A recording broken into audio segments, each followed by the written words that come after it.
Hey guys, I'm here. Last night I went and saw Baz Luhrmann's Elvis in theaters, and this is the first film of his I've seen since Romeo plus Juliet.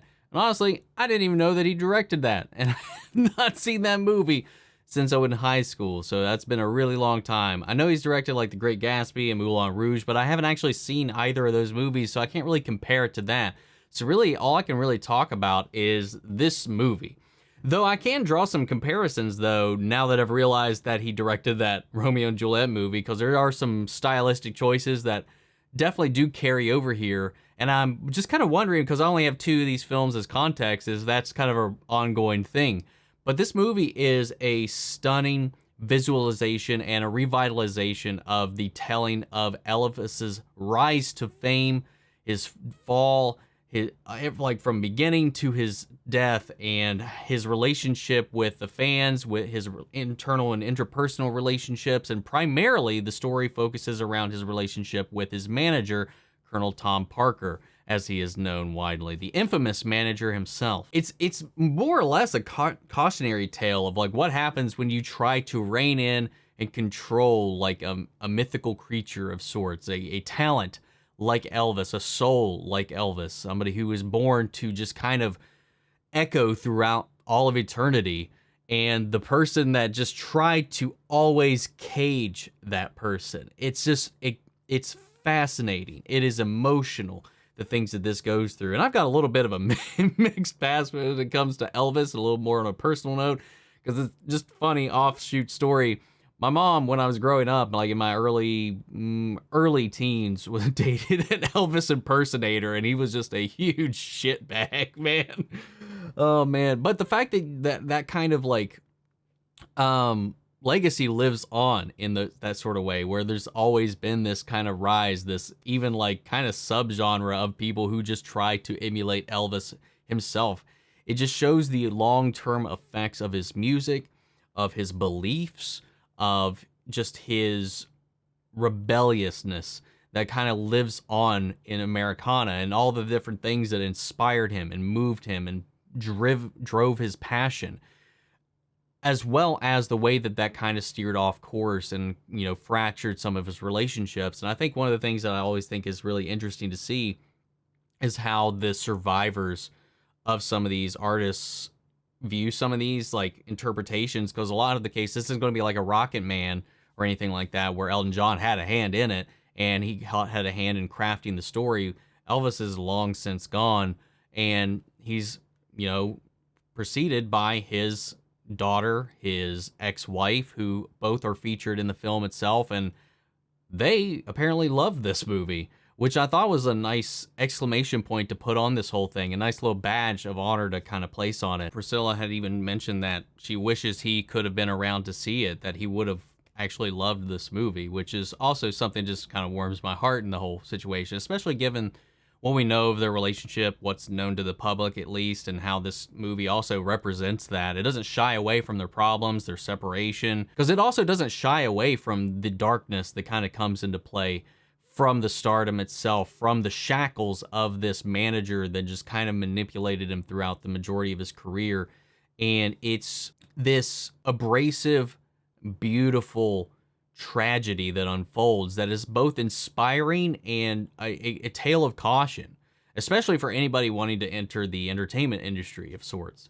Definitely things to kind of red flags to look out for, though I don't know how common it is given the story behind Colonel Tom Parker and the identity that's kind of crafted there within, because he's a character in and of himself. The documentary could have easily have been just purely about him, because he's got a fascinating story that's uncovered over the years, a lot of it coming to the surface post the death of Elvis Presley. But the performances throughout this movie are beautiful. The integration of the music into this. Now, it's not wholly accurate to the times. It's not a one-to-one biography by any stretch of the imagination. It does take a lot of creative and artistic license with a lot of the time frames, a lot of things that were happening with certain performances, when they took place, what historical events took place around certain things, to create this summation of what his legacy was. And I think Austin Butler did a phenomenal job. I'll be honest, the first time I saw this trailer, I was like, I don't know if I can see this kid as Elvis. But watching the movie, and even the more I saw the trailer, because it played before pretty much every movie I've seen in the last 2 months. And it got to the point where the more I saw the trailer, the more I really wanted to see this movie.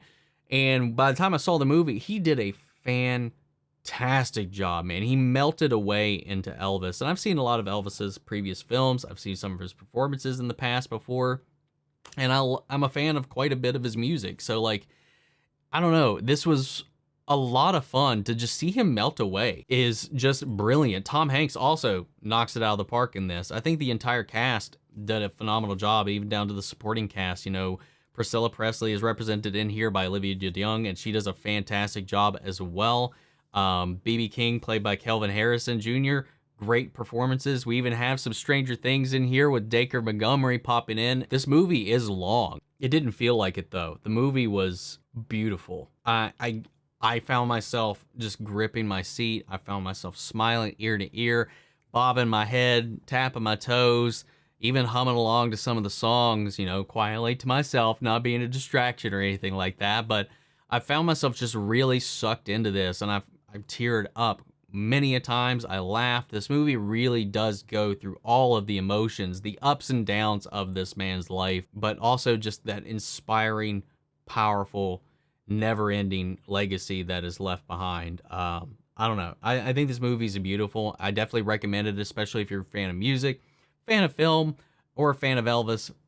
That's for sure. I definitely highly recommend this movie. It was an experience. And even if you're not a fan of Elvis, I think this is a great movie. I think it sells you enough on the whole premise of it. And I think it really is something you can just kind of get lost in, because it's really surprising.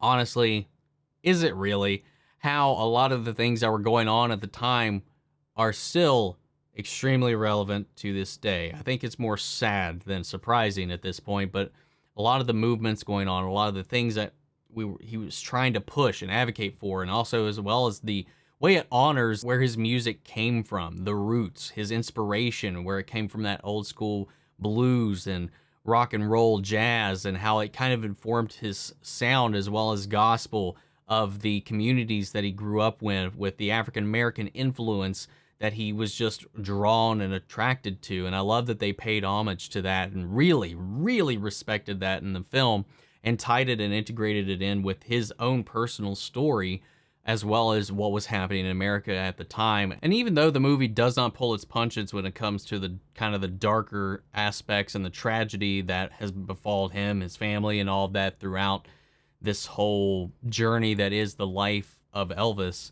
it still ends with this feeling of, you know, celebration of his life, of his energy, of his legacy.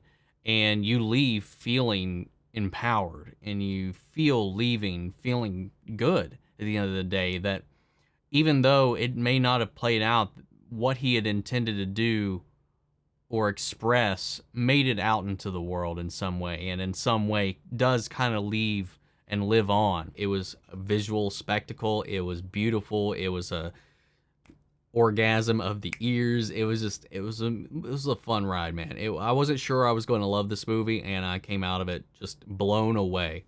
But guys, if you've seen the film, I'd love to know what you thought. So sound off the comments. Let me know your thoughts down below. We'll carry on the conversation after the video. Feel free to join us in our Discord. We can talk about it there as well. Links to that and all my socials down below. Follow me in each and every one of those. Before we go, I want to shout out our channel legends: Manny Sherritt, Jason Coleman, Philly Vane, Yori Coruscant, Margaret Grace, Mary Bradley, Melita, Robert Anguiano, and Cal Kestis Nation. Thank you guys so much for your continued support. But that's it for this video, guys, and I'll see you all in the next one. Take care, everybody.